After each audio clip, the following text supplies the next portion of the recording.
Good morning all of you friends. हमारे fourth chapter complete हो गए थे फिजिक्स के।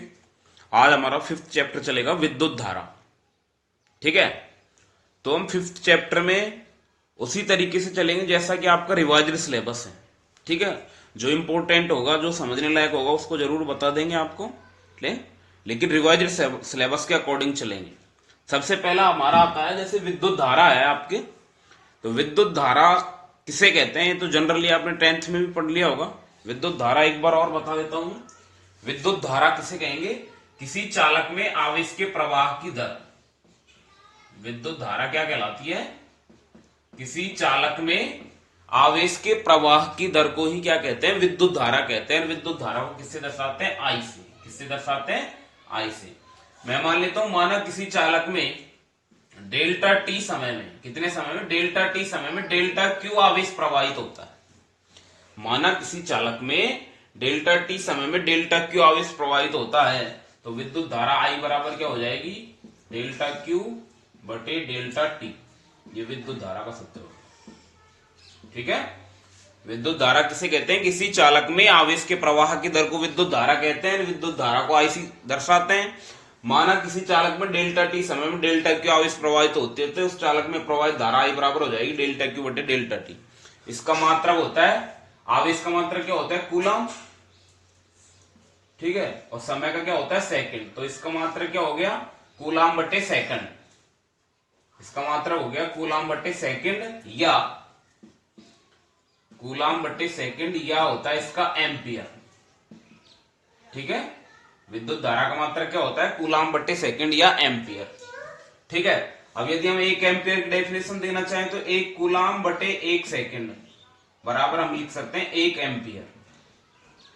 एक कूलम बटे एक सेकंड बराबर क्या हो जाएगा? एक एम्पियर। तो एक एम्पियर डेफिनेशन क्या हो जाएगी? यदि किसी चालक में एक सेकंड में एक कूलम आवेश प्रवाहित होता है, कितने सेकंड में? एक सेकंड में एक कूलम आवेश प्रवाहित होता है, तो चालक में बहने वाली धारा क्या कहलाएगी? एक एम्पियर कहलाएगी। क्या कहलाएगी? एक एम्पियर कहलाएगी। अंडरस्टैंड? ये हो गया आपके विद्युत धारा। विद्युत धारा की दिशा किधर होती है? देखो, कोई भी चालक होता है, ठीक है, ये कोई चालक होता है। चालक में धारा कब बहती है? जब हम उसमें बैटरी या कोई सेल जोड़ते हैं, तब धारा प्रवाहित होती है। ये भी कोई चालक है। ठीक है, ये ऋण सिरा होता है, ये धन सिरा होता है। ठीक है, अब देखिए, जैसे कोई चालक है, उस चालक में दो प्रकार के इलेक्ट्रॉन पाए जाते हैं, एक तो बद्ध इलेक्ट्रॉन और एक मुक्त इलेक्ट्रॉन। तो मुक्त इलेक्ट्रॉन आवेश प्रवाहित होते हैं इधर से इधर की ओर। मान लीजिए आवेश का मतलब इलेक्ट्रॉन इधर से इधर की ओर जा रहे हैं, ए से बी की ओर जा रहे हैं। ठीक है, देखिए, जैसे ये मैंने कोई चालक ले लिया ए बी। ठीक है, इस चालक ए बी में कोई इलेक्ट्रॉन इधर से इधर जा रहे हैं। ठीक है, देखो, इलेक्ट्रॉन जाएंगे हमेशा बैटरी के धन सिरे की ओर, और जो धनावेश होंगे इन पर वो ऋण सिरे की ओर आएंगे। ठीक है, तो इलेक्ट्रॉन इधर से इधर जा रहे हैं, तो धारा हमेशा किधर बहती है? इलेक्ट्रॉनों के प्रवाह के विपरीत दिशा में। इलेक्ट्रॉन मान लीजिए इधर से इधर जा रहे हैं, तो धारा इधर से इधर बहेगी। सीधी सी बात मैं कहूं, जो किसी भी चालक है, उस चालक में धारा की दिशा होती है इलेक्ट्रॉनों के प्रवाह की विपरीत दिशा में। धारा की दिशा किधर होती है? इलेक्ट्रॉनों के प्रवाह की विपरीत दिशा में। आपसे कई बार पूछ लेते हैं कि विद्युत धारा की दिशा किधर होती है, तो इलेक्ट्रॉनों के प्रवाह की विपरीत दिशा में होती है, या धनावेशों की दिशा में, धनावेशों के प्रवाह की दिशा में, धनावेशों के प्रवाह की दिशा में होती है। ठीक है, यह आपके विद्युत धारा होगी। ठीक है, इसके बाद में कई बार आपसे पूछ लेते हैं विभिन्न पदार्थों में आवेश वाहक कौन कौन से हैं। विभिन्न पदार्थों में आवेश वाहक, विभिन्न पदार्थों में आवेश वाहक,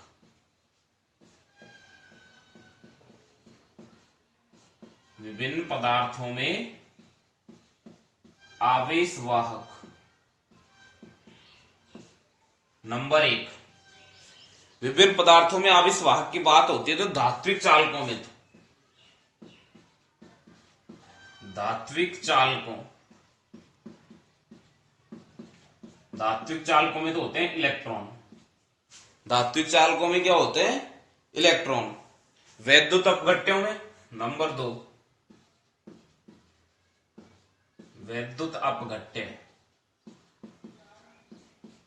वैद्युत अपघट्य में होते हैं धनायन और ऋणायन, धनायन एवं ऋणायन। नंबर 3, अर्धचालकों में, अर्धचालकों में होते हैं होल एवं इलेक्ट्रॉन, होल एवं इलेक्ट्रॉन। ठीक है। तो विभिन्न धात्विक चालकों में इलेक्ट्रॉन आवेश वाहक करते हैं, आवेश मतलब धारा इलेक्ट्रॉनों के कारण बहती है। वैद्युत अपघट्यों में धनायन और ऋणायनों के कारण बहती है। अर्धचालकों में होल व इलेक्ट्रॉन दोनों के कारण होती है। और विसर्जन नली में, विसर्जन नली और होती है, विसर्जन नली, विसर्जन नली में गैस के धनायनों व ऋणायनों के कारण, गैस के धनायनों एवं ऋणायनों के कारण, ऋणायनों के कारण। ठीक है। ये विभिन्न पदार्थों में आवेश वाहक हो गए। इसके बाद आता है हमारा नेक्स्ट क्वेश्चन, धारा घनत्व। विद्युत धारा हो गई, इसके बाद में आता है धारा घनत्व।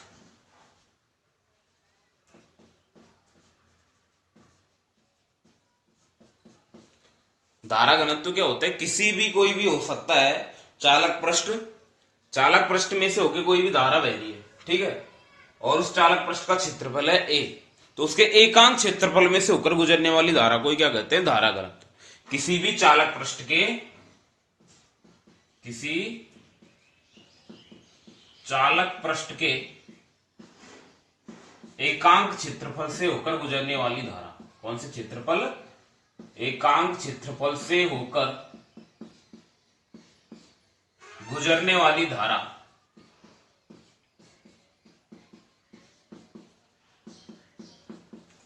धारा घनत्व J कहलाती है। क्या कहलाती है? J। ठीक है।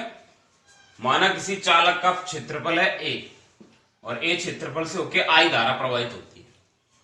कितनी? माना किसी चालक का अनुप्रस्थ क्षेत्रफल है और उसमें से कितनी धारा प्रवाहित होती है? I। तो धारा घनत्व J बराबर हो जाएगा I अपॉन A। एकांक क्षेत्रफल से कितनी धारा प्रवाहित होगी? I upon A। ठीक है।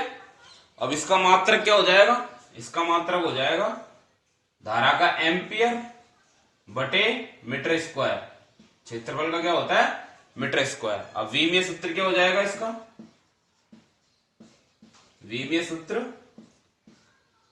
m0 L-2 T0 A1, ये इसका V में सूत्र हो जाएगा। ठीक है। ये हो गया आपके धारा घनत्व। क्या हो गया? धारा घनत्व। अब ये धारा घनत्व की दिशा होती है धनावेशों की ओर ही होती है। ठीक है। अर्थात जैसे धारा की दिशा होती है वैसे ही होती है। धनावेशों के प्रवाह की दिशा में, इलेक्ट्रॉनों के प्रवाह की विपरीत दिशा में। धारा घनत्व सदिश राशि है, ध्यान रखना। धारा घनत्व कौन सी राशि है? सदिश राशि है, J वेक्टर। और इसकी दिशा होती है धनावेशों के प्रवाह की दिशा में या इलेक्ट्रॉनों के प्रवाह की विपरीत दिशा में। ठीक है। जैसे हमने विद्युत फ्लक्स पढ़ा था, मान लीजिए ये कोई धारा बह रही है, ठीक है, इसमें कोई पृष्ठ ये ऐसे रखा है जिसका क्षेत्रफल है A, ये चालक पृष्ठ का क्षेत्रफल है A। अब हमने पढ़ा था चालक पृष्ठ का क्षेत्रफल होता है उसकी पृष्ठ के तल के लंबवत इधर की ओर होती है और I धारा भी इधर ही बह रही है। ठीक है। इस कंडीशन में तो क्या होती है? धारा पूरी इसमें से होके बह रही। अब यदि ये ऐसे ना होके, ये A का मान भी इधर ही है और I का मान भी इधर ही है। ठीक है। अब यदि ये ऐसे ना होके कुछ कोण बनाता हुआ, जैसे ये ऐसे हो, इस स्थिति में इसकी दिशा किधर हो जाती है? इधर, और I होगी इधर, तो इनके मध्य कितना कोण बनता? थीटा। ये सीधी सी बात मैं कहूं, यदि क्षेत्रफल A धारा प्रवाह के लंबवत न होकर, क्षेत्रफल ए धारा प्रवाह के लंबवत न होकर उसकी दिशा से थीटा कोण बनाता है। कितना कोण बनाता है? थीटा। तो इस स्थिति में धारा घनत्व होता है J बराबर I upon A cos theta. इस स्थिति में धारा घनत्व J बराबर क्या होता है? I upon A cos theta. या I निकालेंगे तो या I बराबर J ए कॉस थीटा, या I बराबर J dot A. Equation number second. या I बराबर क्या आ जाएगा? J dot A. इसकी सहायता से ए अनुप्रस्थ काट क्षेत्रफल के चालक में प्रवाहित कुल धारा का मान हम ज्ञात कर सकते हैं। ठीक है, ये आपका धारा घनत्व हो गया। ये जनरल चीज थी। इसके बाद हम चलते हैं, हमारा जो मेन टॉपिक है उस पर चलते हैं, जो कि रिवाइज्ड सिलेबस के अनुसार है। इसके अकॉर्डिंग है, रिवाइज्ड सिलेबस के अकॉर्डिंग।